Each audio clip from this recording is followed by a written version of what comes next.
Salve rapaziada do meu canal aqui só pro meu TCC. Esse canal aqui é feito só para botar esses vídeos aqui do meu módulo didático de deflexão, que ele consiste nesse primeiro vídeo, onde eu vou explicar sobre a deflexão, onde inicialmente a gente vai buscar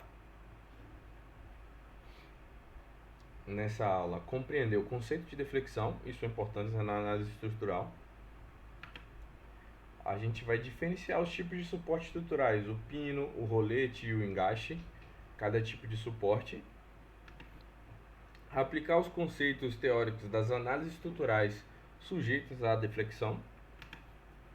E relacionar a deflexão com problemas e soluções da engenharia, ou seja, problemas reais e soluções que a gente utiliza na engenharia. E aí eu pergunto para vocês, você já reparou como uma ponte se curva levemente quando um trem passa sobre ela? Já percebeu como ela se curva? Não.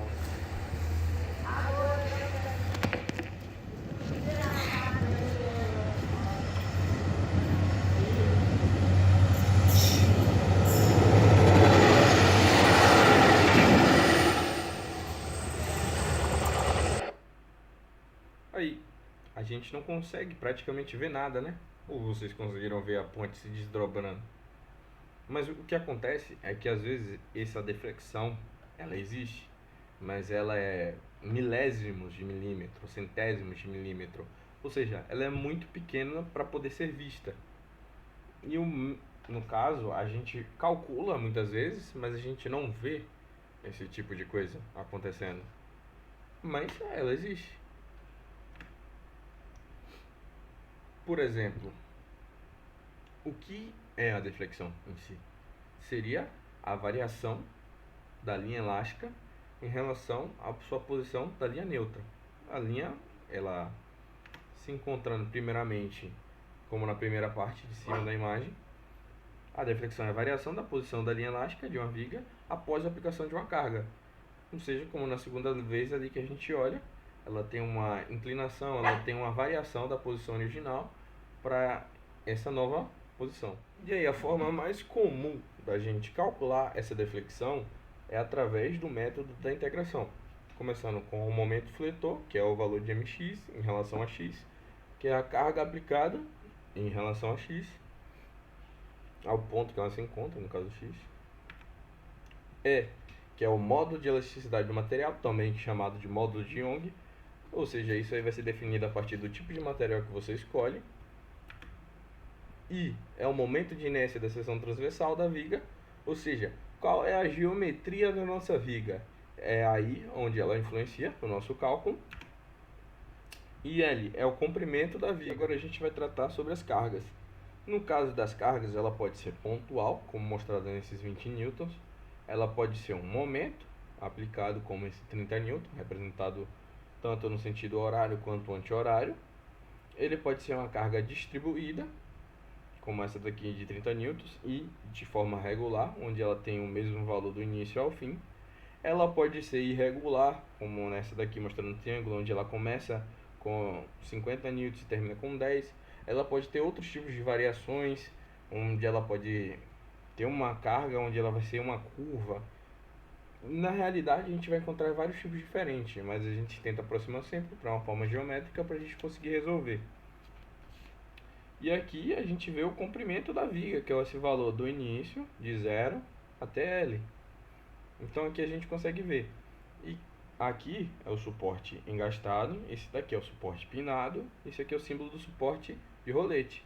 Cada um deles vai ter reações de apoios diferentes, que a gente vai ver mais um pouquinho ao longo do vídeo. O material de estrutura vai influenciar aqui no módulo de Young, que a gente já viu anteriormente. E no caso dos tipos de materiais, ele tem comportamentos diferentes, como a gente já viu em algumas outras matérias, ou supostamente acredito que já tenham visto, que é materiais dúcteis, materiais frágeis, dentro de zona elástica, zona plástica. Então, um tipo de material ele vai influenciar muito nisso. Por exemplo, é muito mais fácil você ver uma deflexão sendo causada em um material dúctil, como no aço, no alumínio, no ferro, onde ele vai mostrar essa variação, do que no concreto. No concreto, muitas vezes, quando existe essa deflexão, ele já pode ocorrer uma fratura. Ou seja, por isso que quando a gente calcula, a gente tende a limitar essa deflexão.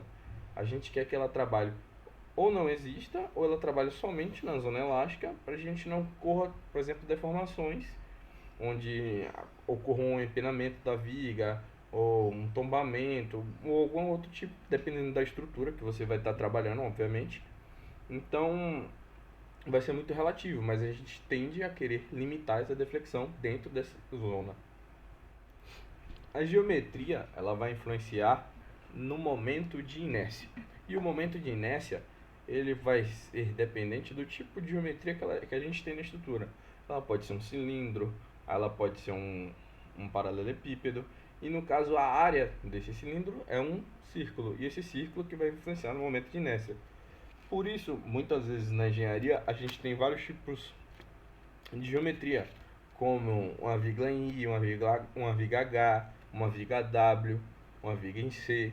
Cada uma ela vai ter uma influência diferente, dependendo do centroide, do tipo de movimento que ela pode receber, aonde está sendo aplicado. Por exemplo, numa viga em C, se a gente aplica ele, dependendo da onde a gente vai estar aplicando a carga, ela vai ter uma resistência diferente de como a gente aplicaria nela. Que a gente tem uma área maior nesse sentido. Então, se a carga for aplicada aqui, nessa direção, ela tem uma reação diferente da carga se ela for aplicada aqui, onde ela tem mais massa aqui, ou seja, ela vai defletir menos nessa posição do que nessa posição. Nas condições de apoio, a gente tem variações dependendo do tipo de apoio que a gente tem. Se a gente tem uma extremidade fixa ou uma extremidade encastada, a gente vai impedir o movimento dela em qualquer movimento, ou seja, em translação ou rotação, e a gente vai ter 3 tipos de reações: na horizontal, na vertical e em um momento. Quando a gente for calcular, a gente tem que considerar todas essas reações. E uns exemplos mais comuns desses tipos de reações são vigas fixadas em paredes, pilares embutidos no solo, várias outras coisas que a gente tem. Geralmente a gente vai ter condições de apoio limitadas, ou seja, se ela restringe o movimento em qualquer tipo de direção, geralmente ela vai ser engastada.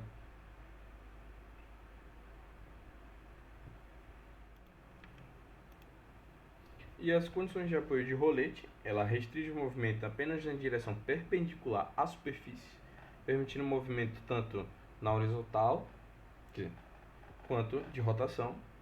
E ela tem reações apenas um tipo de reação, porque ela só limita um tipo de movimento, que é em relação à força perpendicular à superfície de apoio.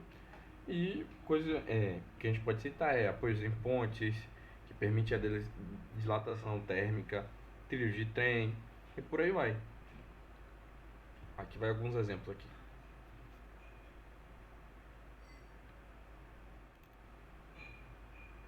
Com isso, concluindo essa aula, a gente tem os principais fatores que a gente consegue desenvolver com essa aula. Os principais fatores que a gente consegue perceber com essa aula sobre a deflexão é a carga aplicada, ou seja, quanto maior a força sendo aplicada, maior a deflexão causada. O material e a estrutura, materiais flexíveis, defletem mais que materiais rígidos. E, ou seja, eles também têm um range onde eles conseguem deformar, que é na zona elástica, antes de se deformar permanentemente na zona plástica. E os materiais que são mais rígidos, como o concreto, quando eles tendem a fraturar, quando eles recebem a flexão, eles tendem a fraturar. E existem também as condições de concreto armado, que são as condições combinadas, onde você coloca os dois para um lado receber tração, o outro receber compressão, e assim você consegue meio que burlar esse sistema se a gente utilizasse apenas um dos dois tipos. O tipo de geometria da estrutura, elementos mais finos e longos, eles vão tender a defletir mais que peças mais curtas e robustas. Ou seja, se a gente tem quanto maior e mais longo, mais esbelto a nossa viga, maior a chance dela se deformar. Quanto menor e mais robusta, ela tem uma resistência maior. E as condições de apoio, chips de apoio que a gente falou, pino, rolete e engaste, determinam as resistências estruturais da deflexão. E aqui as nossas referências. A maior parte das informações foi tirada principalmente de Hibley e Nash. E as limitações são da BNT e algumas imagens foram retiradas desses locais e algumas imagens do Google também. Então valeu e até a próxima. Tamo junto.